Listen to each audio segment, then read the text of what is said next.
What you're about to witness challenges everything we thought we knew about healing and second chances. This is Staff Sergeant Maria Santos, and 15 years ago, she made a split-second decision in the mountains of Afghanistan that would forever change not just her life, but the lives of creatures she never expected to encounter again. The morning sun cast long shadows across the rolling hills of the Wildwood Big Cat Sanctuary in rural Tennessee as Maria stepped out of her weathered pickup truck.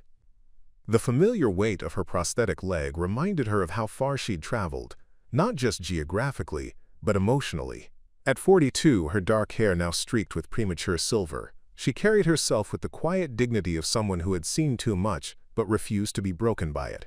The sanctuary sprawled across 300 acres of protected woodland, a place where rescued lions, tigers, leopards, and other big cats found refuge from circuses, private collectors, and roadside zoos.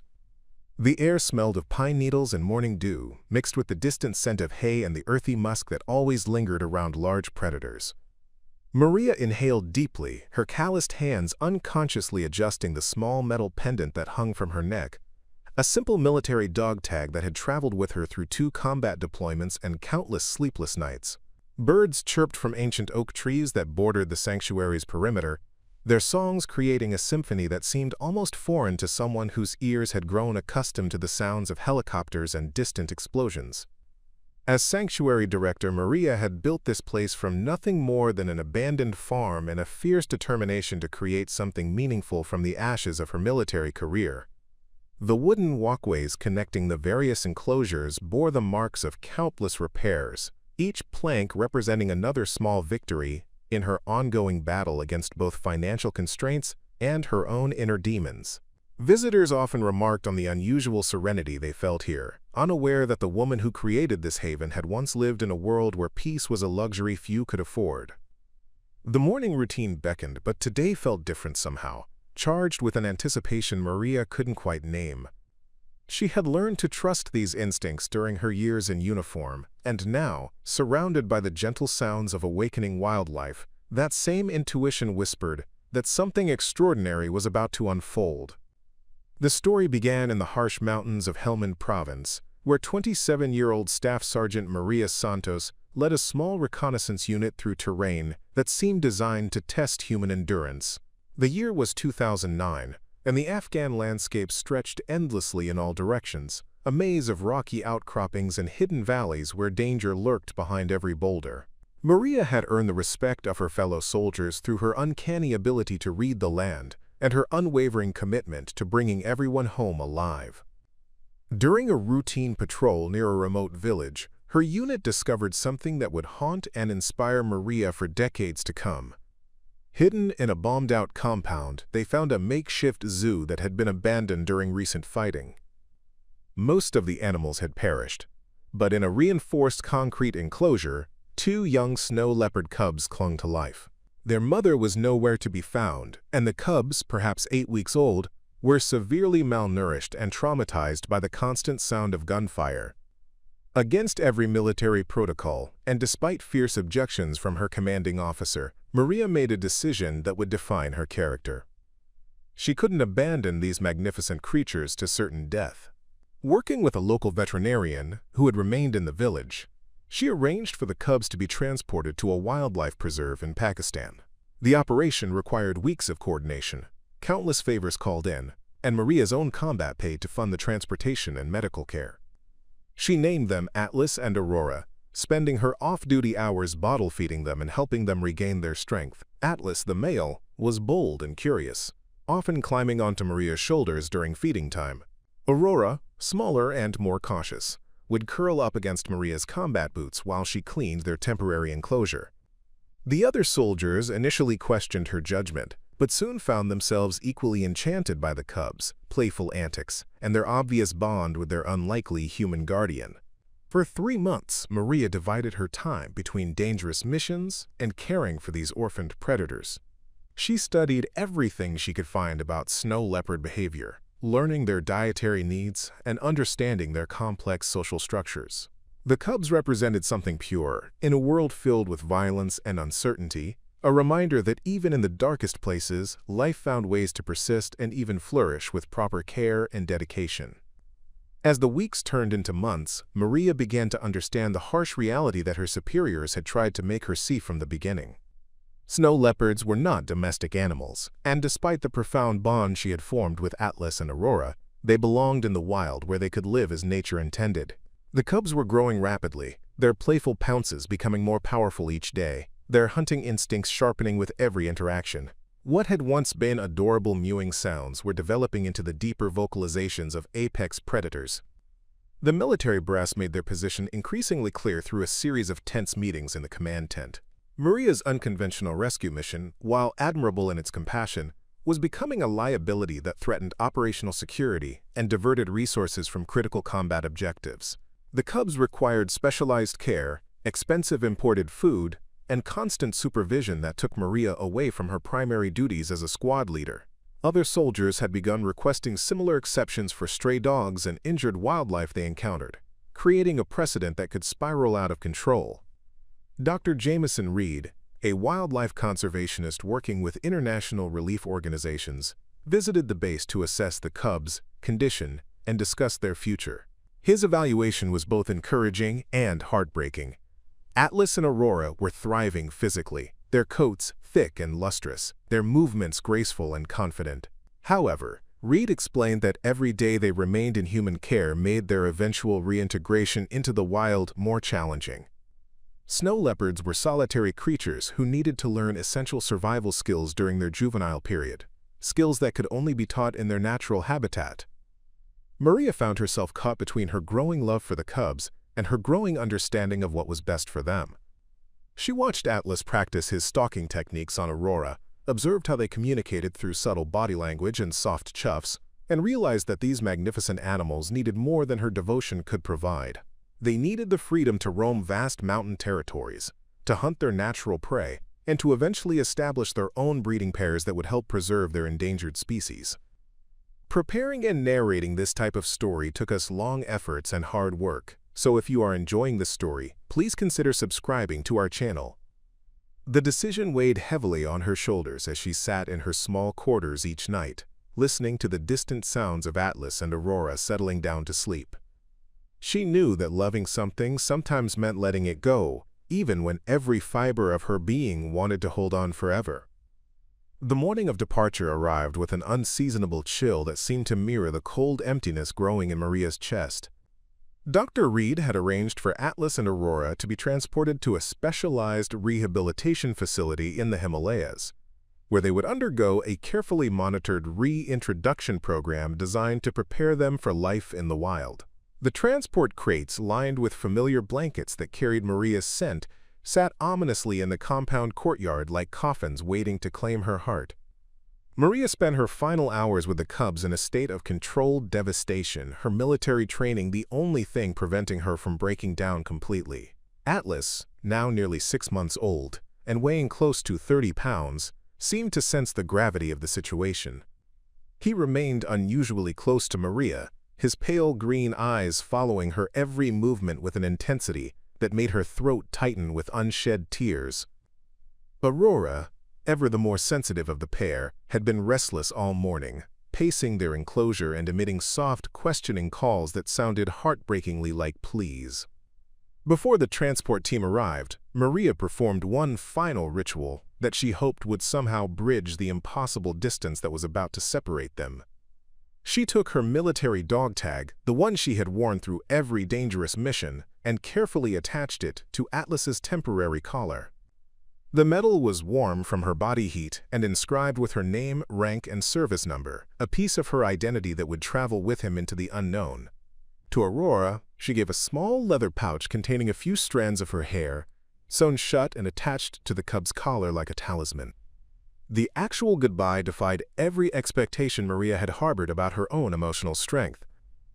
As Atlas was gently coaxed into his crate, he turned back one final time, his eyes locking with hers in a gaze that seemed to convey both understanding and accusation. Aurora's soft whimpers as her crate was loaded onto the truck shattered something fundamental inside Maria's chest, a sound that would echo in her dreams for years to come. She stood at attention, her face a mask of military composure, as the truck disappeared into the dust and heat shimmer of the Afghan landscape, taking with it the two creatures who had taught her that even warriors could nurture life instead of taking it.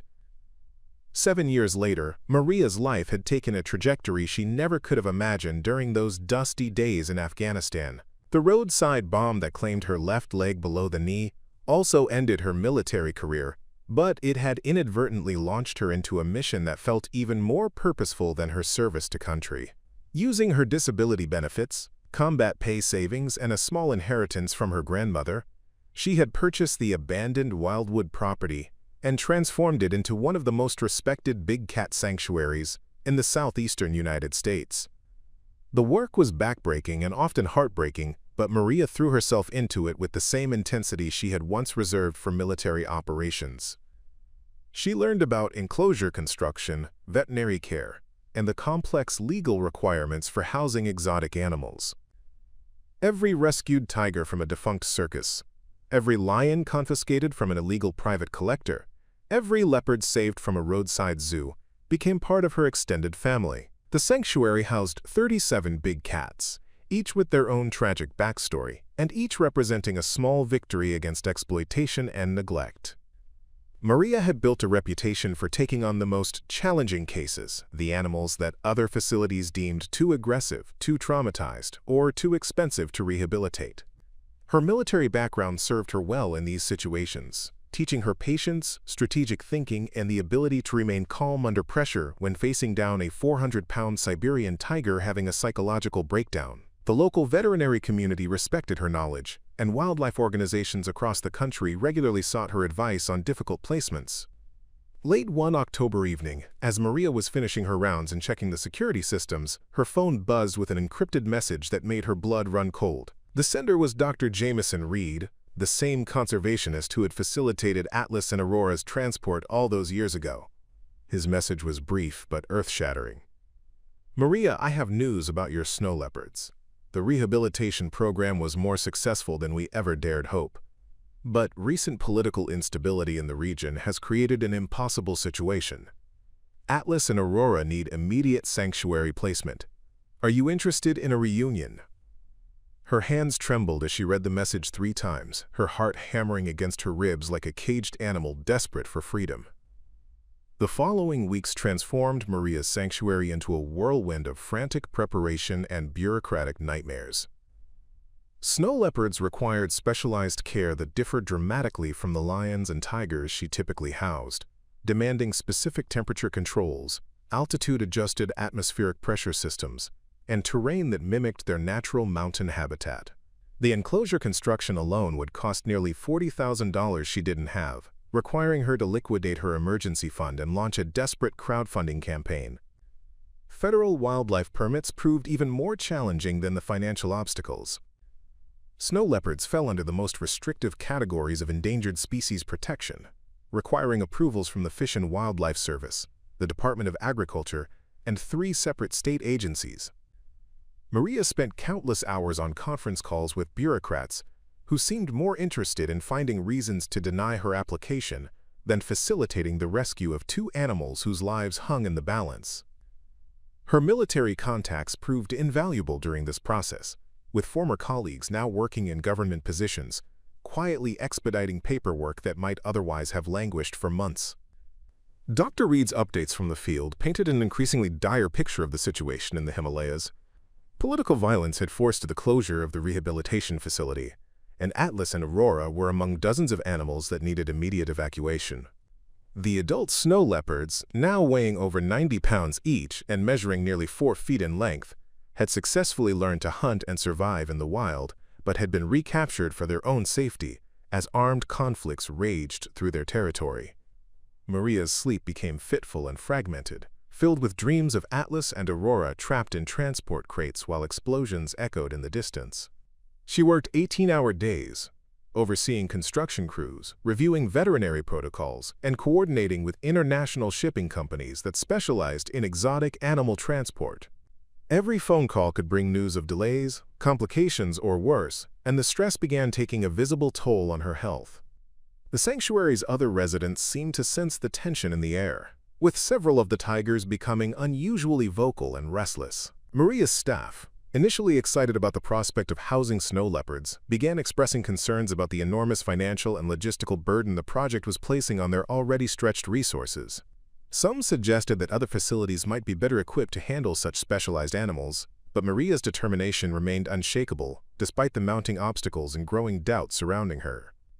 The transport truck arrived on a foggy November morning that seemed designed for dramatic reunions, its specialized climate-controlled trailer bearing diplomatic markings from 3 different countries. Maria stood at the sanctuary's main gate, her prosthetic leg aching from the damp weather, and her heart hammering so violently she worried the arriving team might hear it.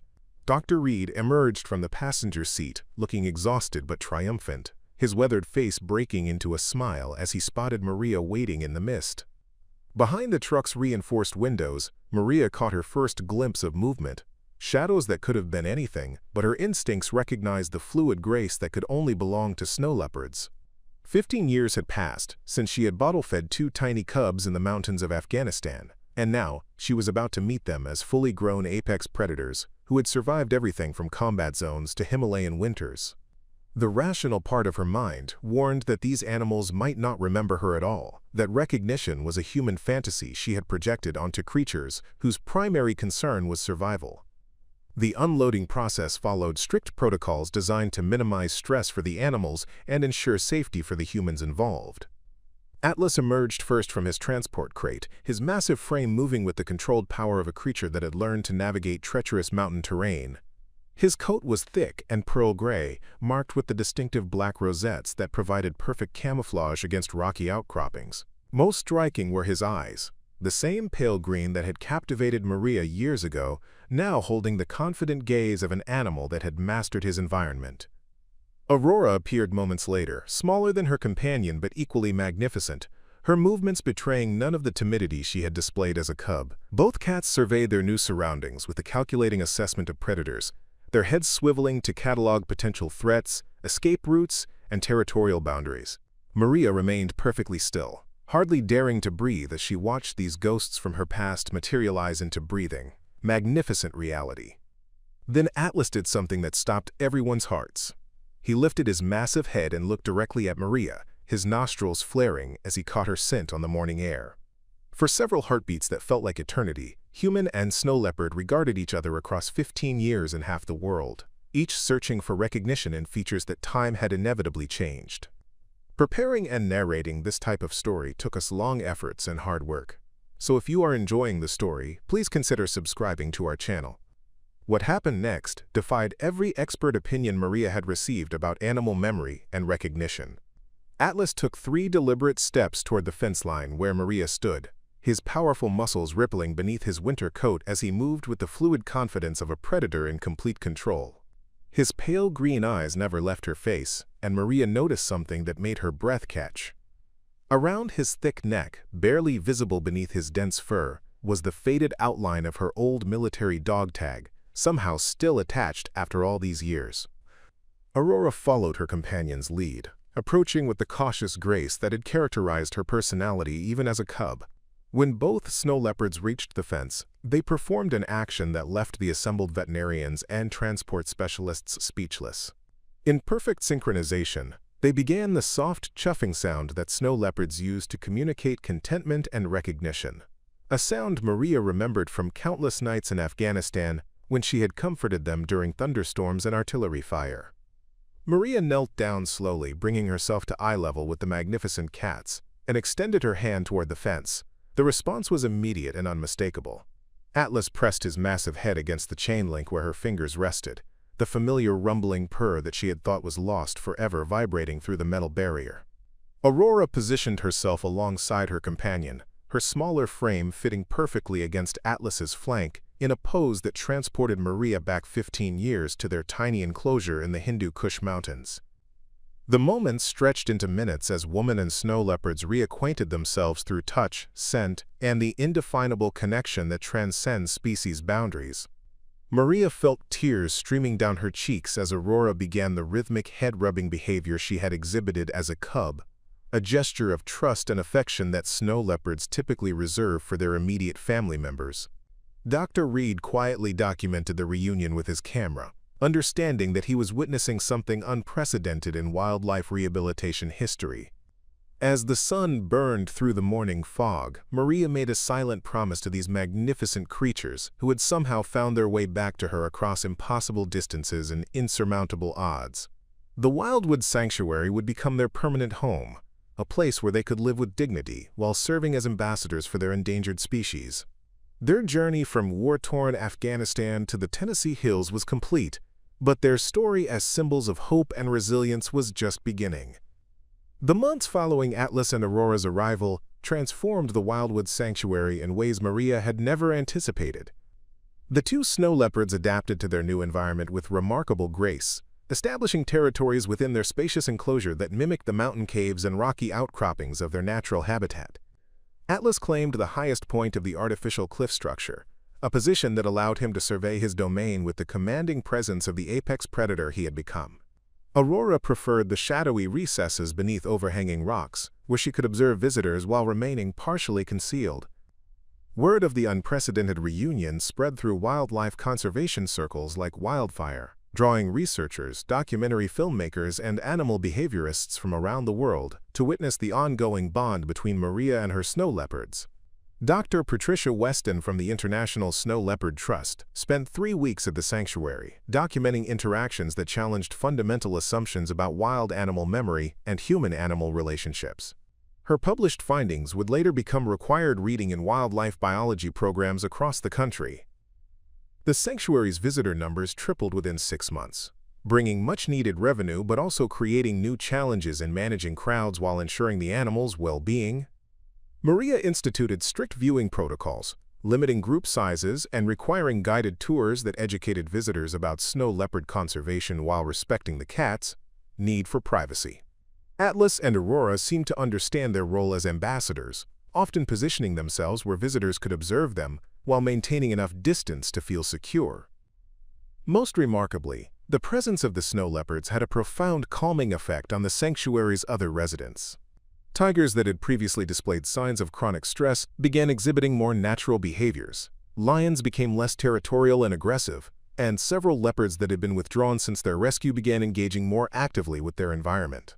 Maria theorized that the snow leopards' confident, peaceful demeanor created a stabilizing influence throughout the facility, though she acknowledged that the mechanism behind this phenomenon remained a mystery. Handcombs Bali. Every evening, as the sanctuary settled into its nighttime routine, Maria would make a final check on Atlas and Aurora. Without fail, both cats would approach the fence when they heard her footsteps, their soft chuffing calls serving as a good-night greeting that bridged the gap between their separate worlds. These moments of connection sustained Maria through the daily challenges of running a non-profit organization and reminded her that some bonds, once forged in extraordinary circumstances, could withstand any test that time or distance might impose. 5 years have passed since that foggy November morning, and Atlas and Aurora have become living legends in the conservation world. At nearly 20 years old, they have far exceeded the typical lifespan of snow leopards in captivity, their longevity attributed by veterinarians to the deep sense of security and purpose they found at Wildwood. Atlas remains the sanctuary's unofficial patriarch, his presence commanding respect from every big cat on the property, while Aurora has surprised everyone by becoming an enthusiastic participant in educational programs, often positioning herself prominently during school visits, as if she understands her role as a teacher. The Wildwood Sanctuary now operates as a premier research facility, with Maria serving as director of a program that has successfully placed over 200 rescued big cats in appropriate facilities worldwide.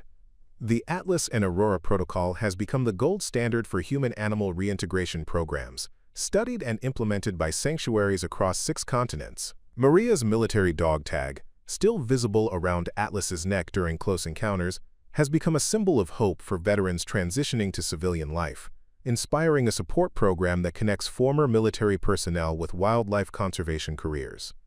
Every morning, Maria still begins her day with the same ritual that started in Afghanistan, checking on her snow leopards and receiving their welcoming chuffs.